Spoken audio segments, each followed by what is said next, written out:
Black Friday is coming, and for the adults in your life who love the coolest toys, well, there's something for them this year, too.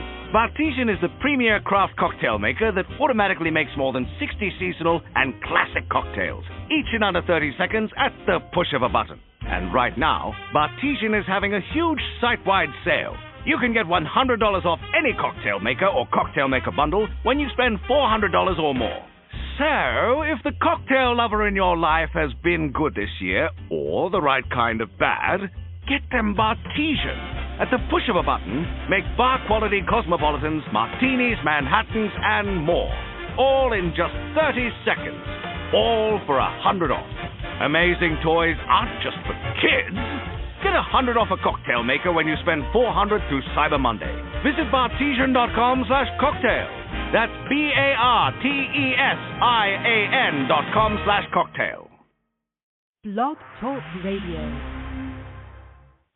It's been said that the fairy tales have all been read, yet the pages rest your little head, and they wrap you up inside your bed, and then take you to a place you'll only find in your paradigm mind from the stories that you read. But if happy endings are just pretending, then why the golden smile? So I wish you might find your once upon a time.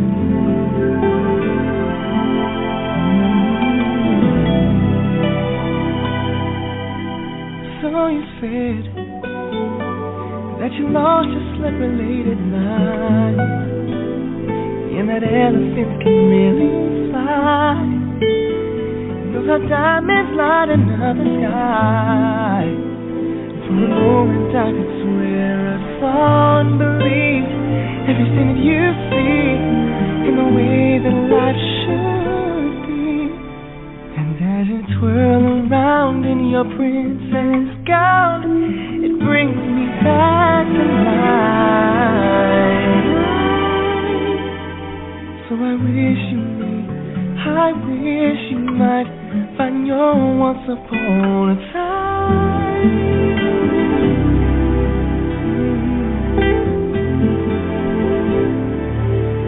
I'll go with you, and we'll do everything in your imagination. Don't let go, 'cause again she'll say hello as we watch the fingerprints from your window.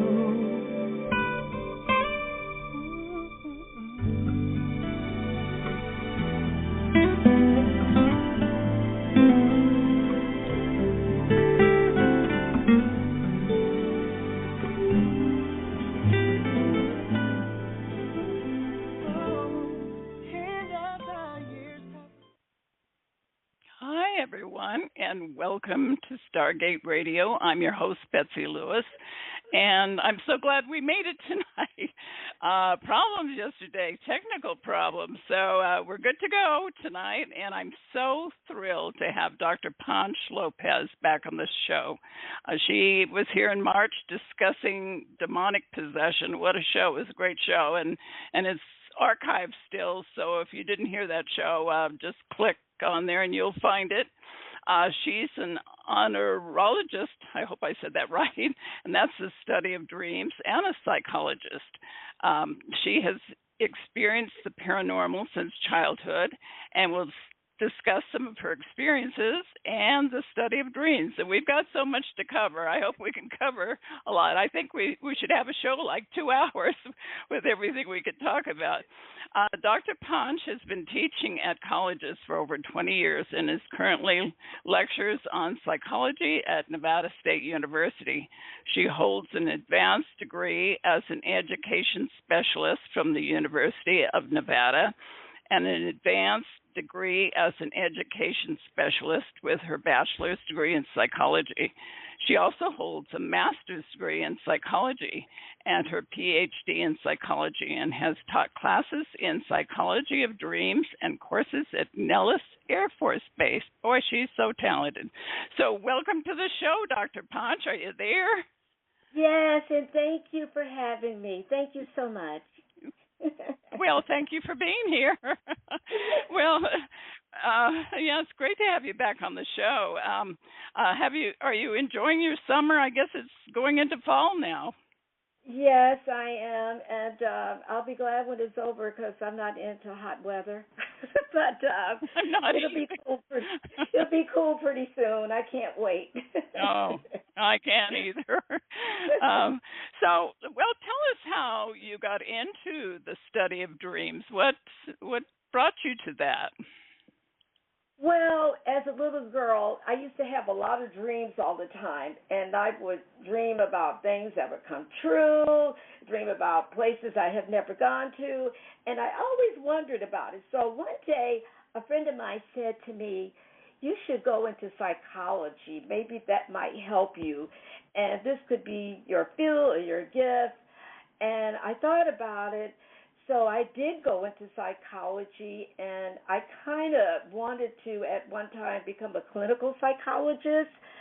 And I kind of, went back into the dreams or having feelings about things that's going to happen. And I would talk about it a lot to my friends and family. So that's what got me started into it. Well, I know you're really intuitive, and you've had some very strange paranormal things happen, but we'll get into that a little later. But let's talk about dreams. Why do humans dream? And I know animals dream, too. If you own a pet, a dog or a cat, you watch them dream all the time, and I think just about everything dreams, don't they? Yes, I'm glad you mentioned that about dogs and cats. They do dream, and if you have a pet, you might see your dog sleeping and his feet are moving like he's running after someone or whatever. So Yeah. they do have dreams.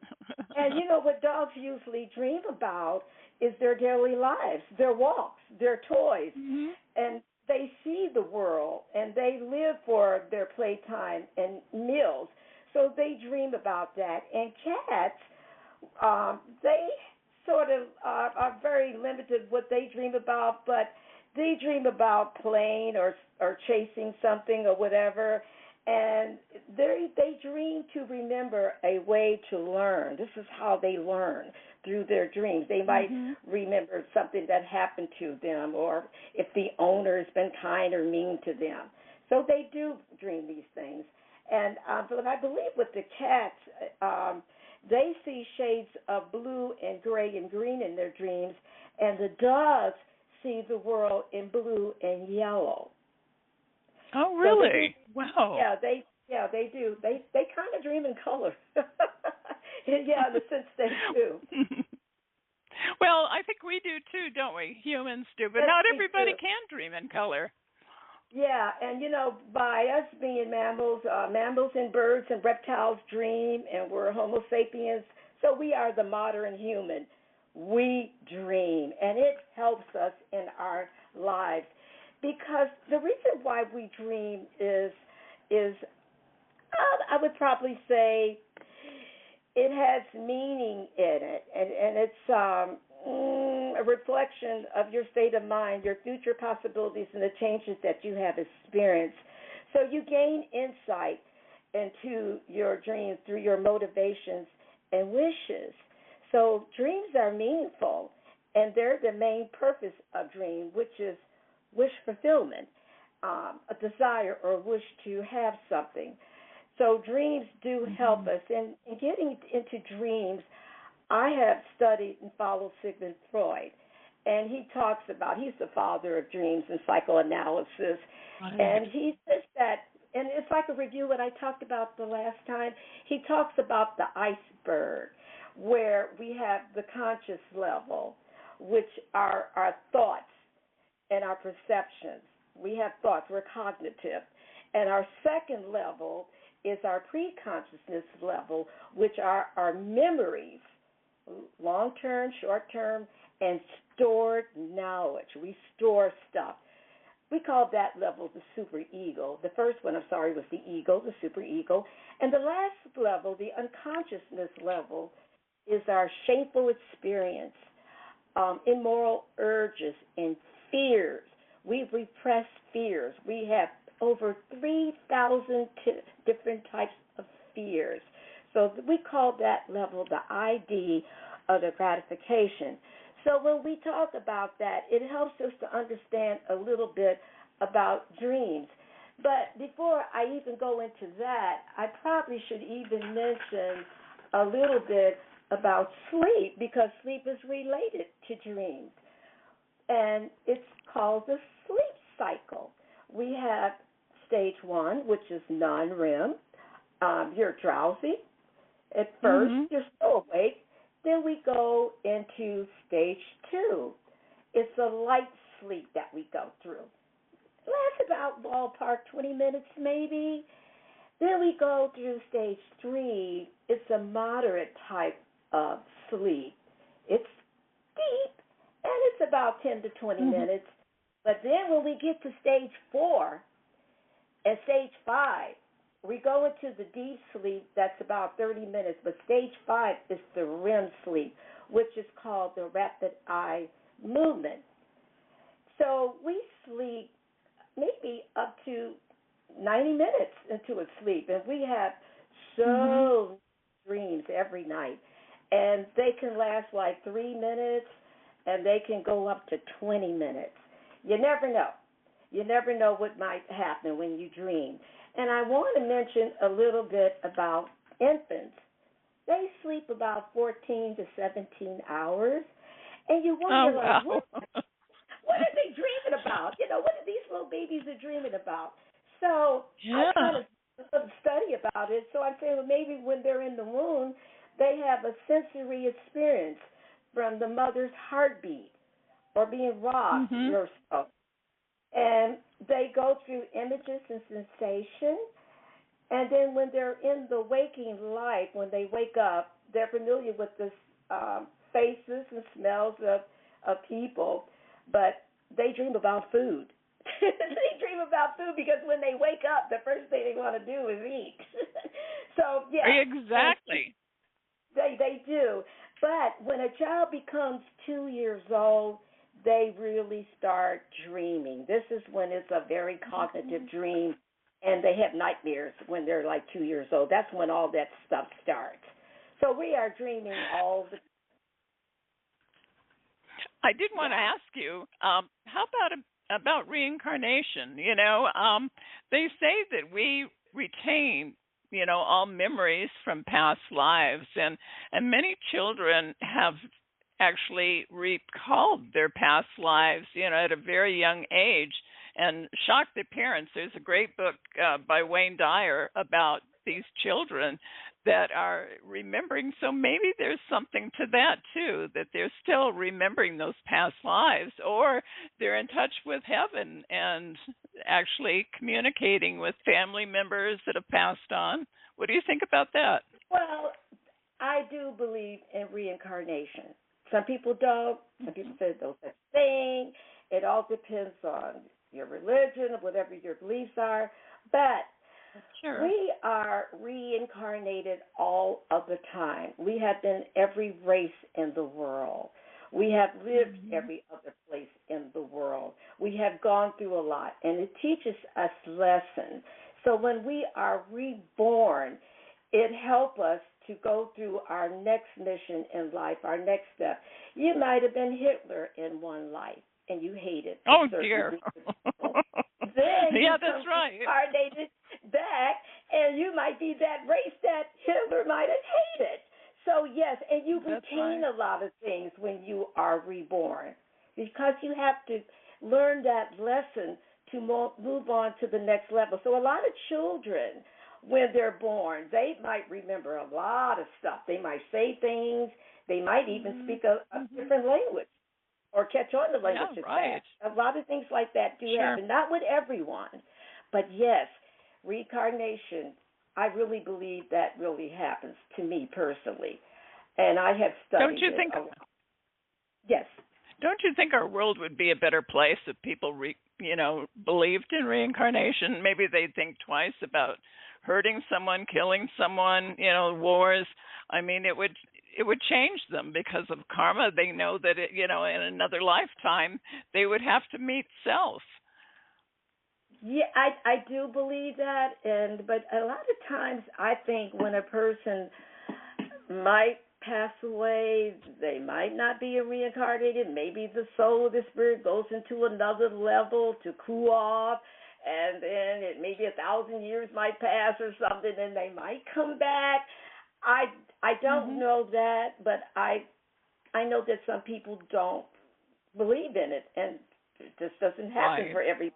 Yeah, that's my belief. Right. So. Well, let's talk about astral projecting, or traveling. When I was a child, I had such vivid dreams. I mean, they were just like real, and I could fly, and I could swim underwater. I mean, those dreams were so incredible, and I've had precognitive dreams. So talk about that. Okay, yes, that is possible. You might feel like you're flying, like, in other words, you're flying or you're moving on into another dimension, everything. I think it happens. It's possible. The body, you might leave the body and observe the physical world while dreaming, and it's called pseudoscience. And what happens is when you have that ability to travel within a dream while remaining conscious, it's related also to lucid dreaming, where you have the ability to be aware of what you're dreaming while still asleep. So you can, you have control of what you're doing. I do absolutely believe in that does happen, because I have had dreams where I have saw myself flying up in the sky and looking around and everything, and then I said, well, maybe I might want to go to Egypt, or maybe I might take a little trip to Greece. And then I kind of put it in my mind that I am there. So, yes, that is absolutely possible, because I'm in control of that dream of what I wanted to do. But I do believe that is possible, yes. Another thing, a lot of people say that, if you fall, in your dreams and you hit, you're supposed to be dead. But I've had dreams where I actually hit the ground and I was fine. I got back up, and isn't that strange? So have you heard that? Yes, I have. People said that they had dreams where they're falling, or once they hit the ground, they're dead, but they usually wake up before they fall. But I have heard that. I didn't. And I have heard of people saying that their teeth are falling out, that they had dreams about that. So when you kind of analyze it a little bit, let's say, for instance, if your teeth are falling out, that means that you don't have control of what your life is. Something is happening where you need to get your life together. So it could be a lot of different meanings. Yes. I had a dream one time when I was very young that I was driving on a bridge. And I was just driving away, and all of a sudden the bridge started going up, up, up towards the sky. And I knew that my car was going to go over that bridge and go into the water or whatever. But as the car went down, I never hit the bottom. I woke up. So that dream is telling me something. Yeah. Something's happening in my life, yes. So how do we interpret dream symbology? I mean, I know there's books on it, but I think it doesn't apply to everybody, these books on symbology of dreams. No. You have to really analyze the dream. And usually when you dream about something, it's not exactly what the dream is all about. It could be telling you something. Yeah, like it could be giving you a message about something, whatever. One lady called me up and said she had a dream about a snake, and the snake came through the wall or something, and it looked at her, and then it went back inside the wall, and she was scared. Oh, my goodness, she was so scared. So I said, well, that snake is giving you a warning about something. It could be maybe within your friends, your home, or whatever. So you need to keep in tune of what you're doing. Maybe there is someone against you that's very close. she did find out later on that her aunt was against her, very much against her, and that aunt lived in that house that she was living in. So that kind of, told her something. Wow. Wow, that's amazing. I had a very strange dream. I've had precognitive dreams, and I know you want to talk about that, but this one was really frightening. A year before 9/11 in 2001, I had this dream that was so clear. It was symbolic. I know it was symbolic, but what I saw was a giant apple tree, and the apple tree was full of apples and leaves, and it was beautiful. And all of a sudden, everything started dropping off the tree, the leaves, the apples, and suddenly the whole tree, this giant apple tree, I figured it was an apple tree, just was pulled right into the ground and disappeared. And I woke up and I thought, oh my God, what is this? What does it mean? And of course, a year later, 9/11 happened, and of course, New York City is called the Big Apple, right? That's right. That's right. Yeah. And that dream could pretty much tell you a lot about different things, because in the Bible, when Joseph was around, he told the Pharaoh that Egypt was going to have 7 years of bad luck. Be prepared. Right. Be prepared. And he told them, let's do crop harvesting, let's get everything together, and then after that, then it was 7 years of good luck. So that tree is saying that, like 9/11, New York is going to build back up again. It was going down, it was destroyed, people got killed, it was everything so bad, no one ever wants to go back to New York, to visit New York, and so it's rebuilding, and people were afraid to get on airplanes, but New York is the Big Apple. We call it, I lived in New York. It is the Big Apple. Did you? Wow. Yeah, everything that you want. I lived on 62nd and around First Avenue at that time. Oh, my goodness. It was very, very cheap. It was very, very cheap back in those days. But, I bet. Yeah, and I think that dream is telling you that it's going to grow back up, but something has happened where it's not going to be very good. It's going to be bad luck, whatever, for so long, but it might grow back up again with time. You might have to change the way you think or act or what you're doing in your life, because a lot of things do happen. We are on a planet of free will. I don't know if I'm sure you heard of that. Yes, free will. Yeah, so absolutely. Anything can happen. Yeah. So and in I had a dream of who the next president is going to be, but I'm not going to say anything. I'm not going to open my mouth. Oh, come on, tell me. I already know, because I had a dream about it. And I told my son, and I said, you better not say anything, but it's a planet of free will where anything can change, because as we are looking at everything is happening, people are doing so much, and when I dream about stuff, I see things, how the world is going to change. So whoever we get as our next president, the world is going to change. Exactly. And people use the world, because we're on a planet of free will. Anything can happen. Yeah. That's so right. And, people... Go ahead.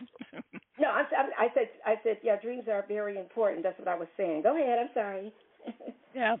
Well, people think that, the future is set in stone and we can't change it, but that's not true. It's malleable, it's changeable, and we can change it. And I know you know that because of your absolutely. dreams and your precognitive dreams too. That's amazing. But what else about dreams? You have you suggest that we can connect with loved ones. Yes, I in want heaven. to talk about that. Yes. Reach out to loved ones in heaven. So it's common to dream about loved ones that have passed away.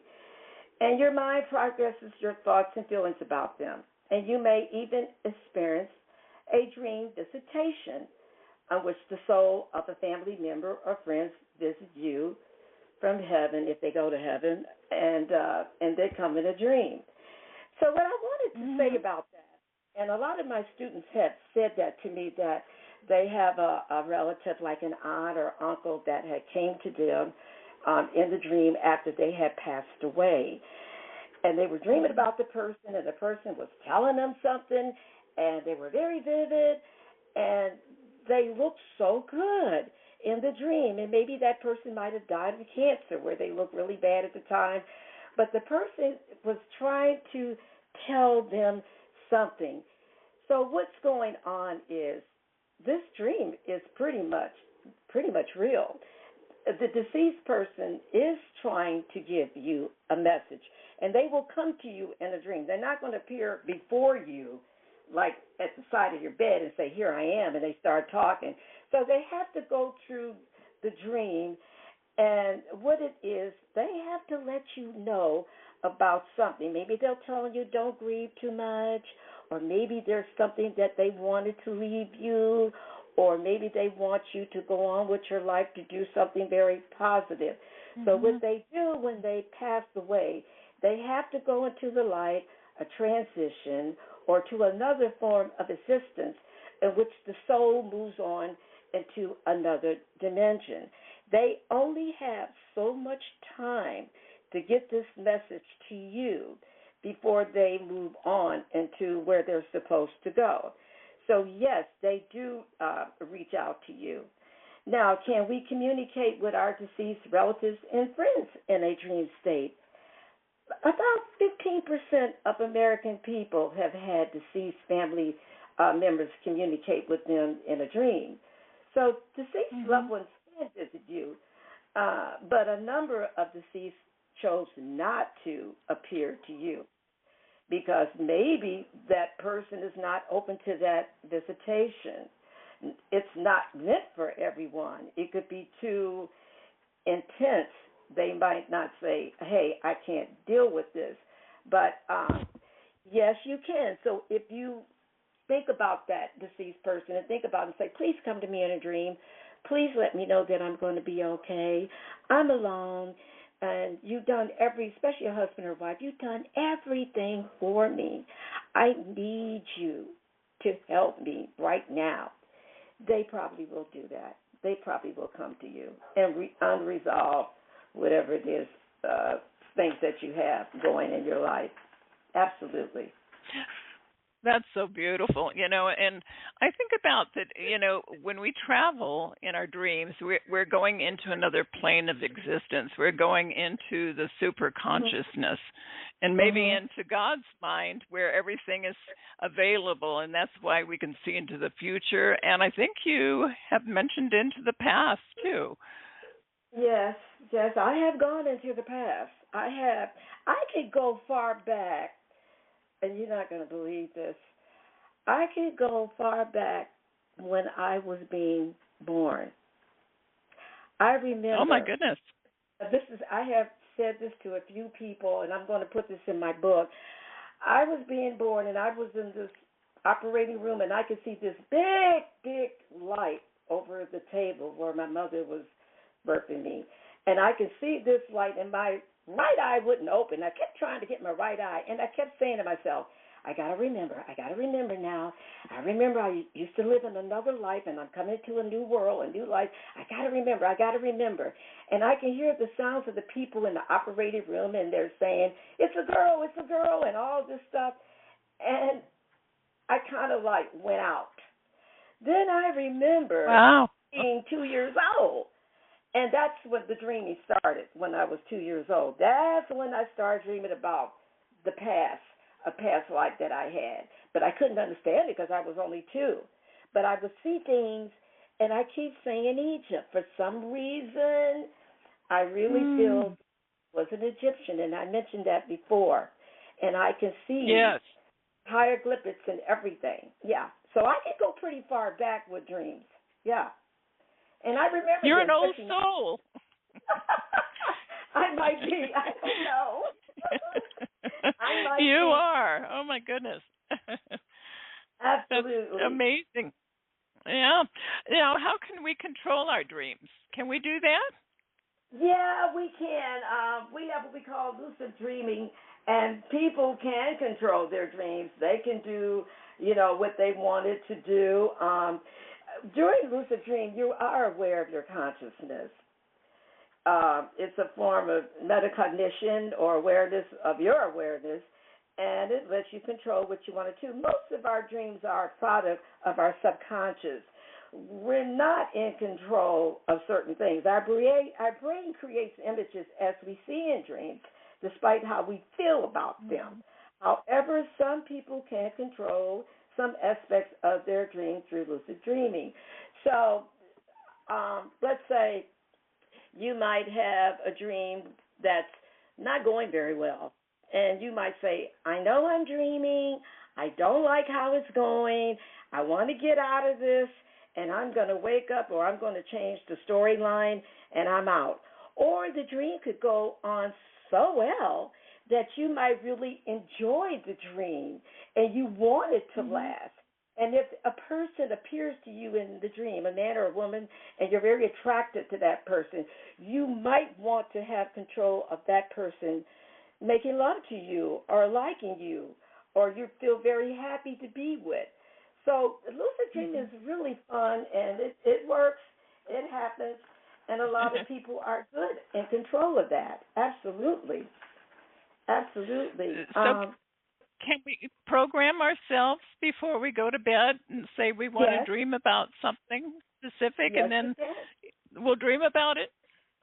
You can think about something, and you can program yourself, and before you go to bed, you can say a little prayer and can say, this is what I want to dream about, and you can just make that dream happen the way you want it to happen. But you got to realize that you got to snap out of that dream. You might not have control of it completely. Something could happen in the dream, and you might be stuck in it. So it could go both ways.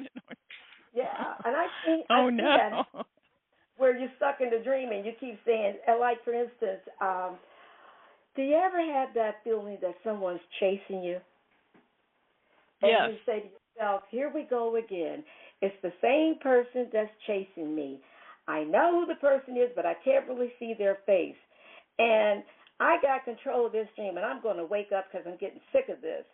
So I had that experience myself, where there was a lady dressed up in black with long black hair, a black outfit and boots, and she's riding on a horse, and she's chasing me. Ponch, Ponch. And I'm going like, what did this woman want? And she's chasing me, and she's trying to tell me something. And I said to myself in the dream, if she catches up with me, she might kill me. I don't know who she is. Then, when she got up close to me, I looked at her, and you know what? It was me. It was my face on that woman. Oh, wow. Oh, my goodness. It was wow. me. So it's me trying to tell me something or to do something. But I never had that dream anymore, but it used to happen all the time. But I did look at the face, and it was me. It was my face. Because before I couldn't see it. I would see the shadow of that person. Yeah. Sure. Yeah. Now, how about you dream about your alien being in a dream? Do you feel that was real? I mean, it sounds like it's really real. Okay. What happened to me, I had a dream. I had it when I was 4 years old, and it came back as an adult. I was dreaming that there was an alien, and I know people saying, oh, she's crazy. There's no such thing as aliens. We don't know that, but I think there are. I think there's more beings on other planets that have 1 million years of intelligence way ahead of us. We're not the only ones. I mean, we're primitive. We're getting there. Our spirituality is going down, but our technology is going up. But anyway, this alien appeared to me in the dream, and it was short. It had a big head and brown, big eyes, and it did not talk. It was using telepathy, and it was reading my mind, and I can read its mind. And it must have been about maybe 3 feet tall. And I said, I know I'm dreaming. I know I am. I was a little girl. I went through this as a little girl, about 4 years old. It was in a dream, and I just thought it was a nightmare, and I was so scared. And I said, something's going on, Ponch. And when this happened to me, as an adult, when I saw this, it told me that I was going to have the gift of dreams, and as I get older, it was going to get more powerful, that I can really predict things in the world to happen. So instead of me getting a tarot card reading like, people do when you go to a fortune teller or something, right. I only can do it through a dream. A dream. I have to be asleep. So it told me that. It scared me to death because I'm going like, oh, my God, why is this thing after me, and why am I thinking this? But I was revealed by this alien that our world will have to change very, very soon because things are going to just get totally out of hand, and we have to get more spiritual, and we have to be a little bit nice to each other. And it told me that, that I will help a lot of people. And I believe in education. I believe in people going to school and getting an education. I'm very, very hard on that. And then it disappeared. And that was the end of it. I was scared for a very long time because I've thought about it and everything. And, when you're alone, and this happens to you, because my husband had passed away few years ago, so I'm alone now. You're alone and you dream of this. My goodness, you're very, very nervous. But yes, I do have a very powerful dreams. Very powerful dreams. I wanted to bring up something sure. quite interesting. Remote viewing. Viewing. Yes, I've done that. Oh, you have? Oh, I have. Oh, yeah. Well, and you too. Oh my gosh, I know what it is, and I do remember during the Cold War, the U.S. and the Soviet Union used this for psychic spying. And my son was talking to me about this, and that's when you're using your mind to sense about things that are unseen or whatever, and you can physically travel outside of one's body to remote locations, and the goal is to provide information about a person, object, or location or event that is hidden from the physical view. Like I've never gone through that before, but I have heard of that. So you mentioned you've gone through that?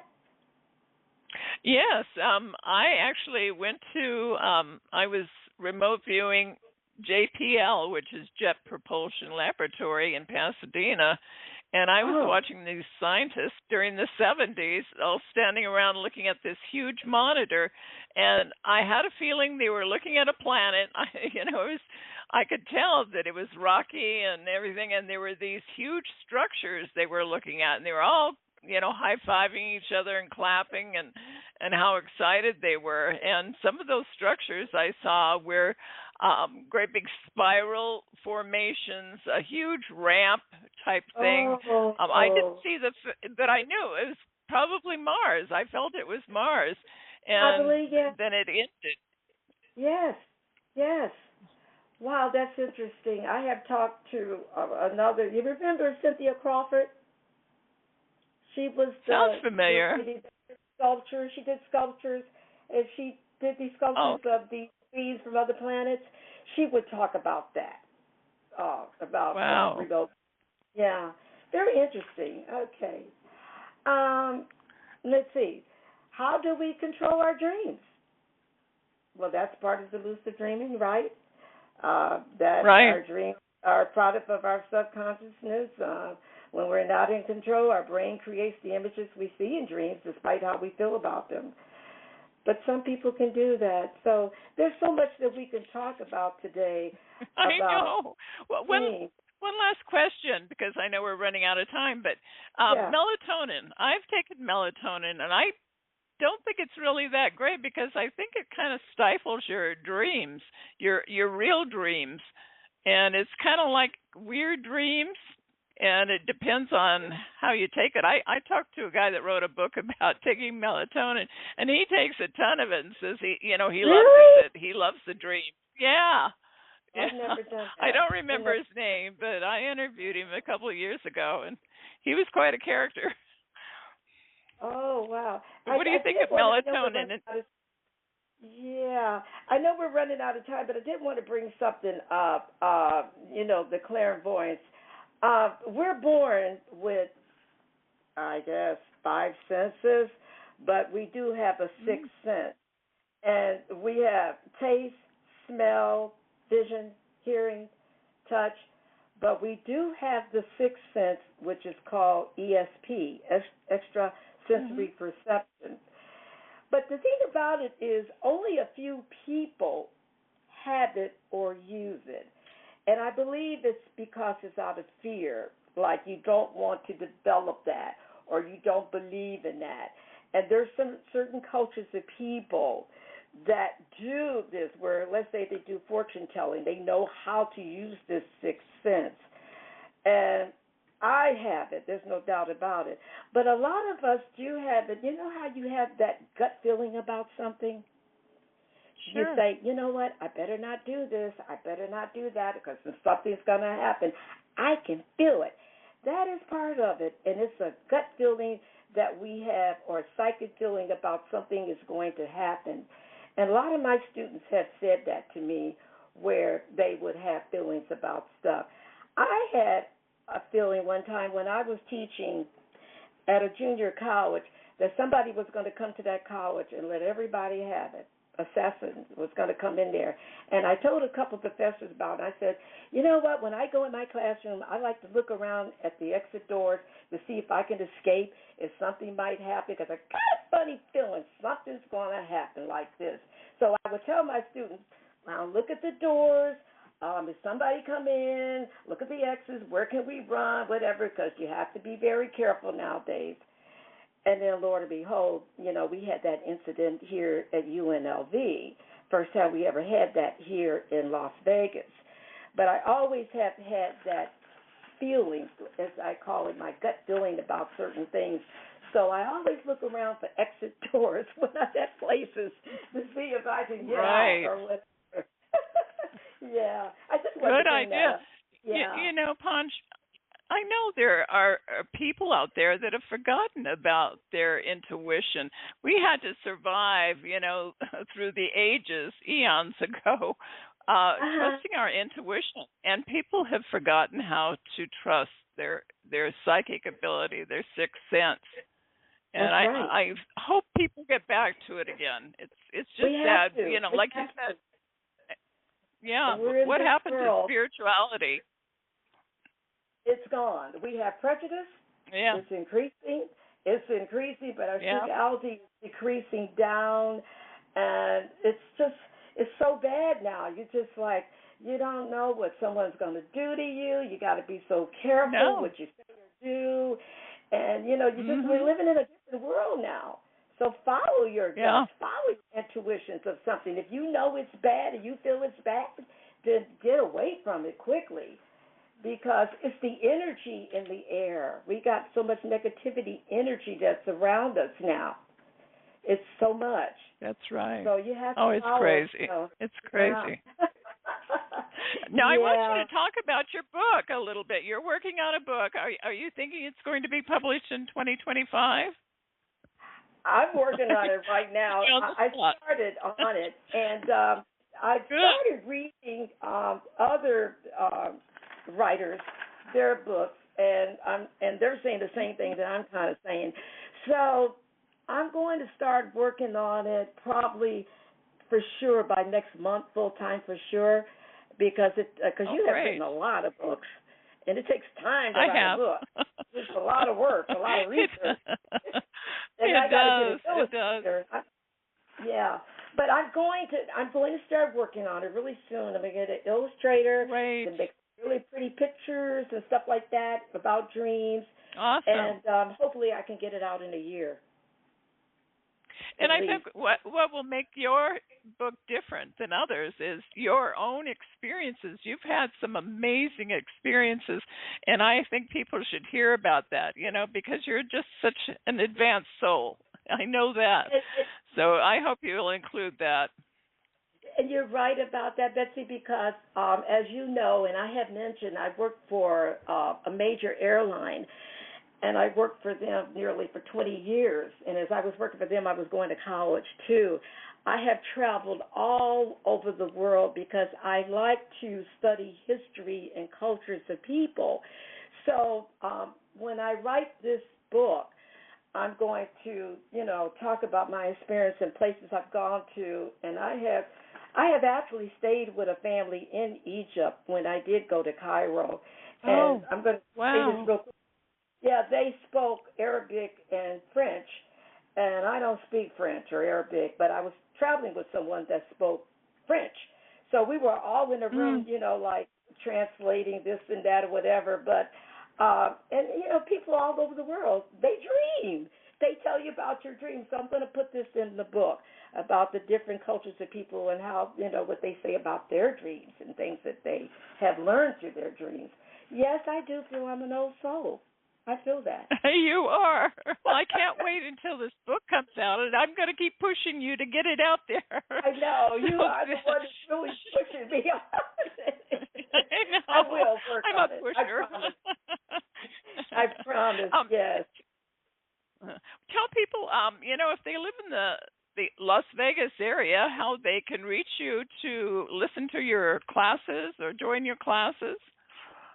Well, at this time, I'm not open to that right now, but I will be hopefully at one time. What I do in my classes, I do invite a hypnotist to come in, and, everybody loves hypnotists. They want to go to one, and I have gone to some. But maybe in the future, I don't know, but not right now. And I'm not giving out my email to anyone right now. So I will probably open up an email, like like a working email, and I will analyze people's dreams for a business or a fee or whatever, or donations. Awesome. And, but that's in the future. Oh, good. I can't wait. I'm so excited. Well, thank you so much.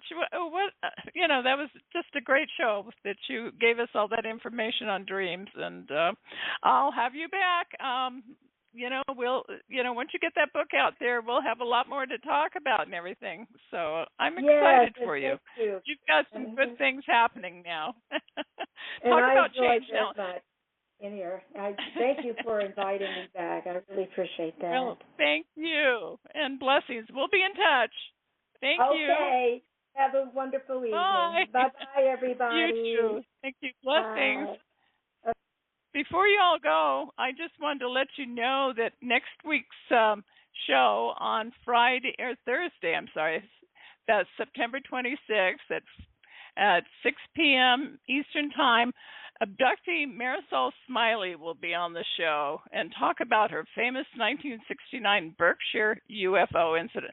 There's actually a movie about it. She's not in it, but she was part of one of the children that was abducted in Berkshire. So tune in for that. It's going to be a great show. So thank you, everybody, for listening to Stargate Radio. Take care. Bye-bye. Black Friday is coming, and for the adults in your life who love the coolest toys, well, there's something for them this year, too.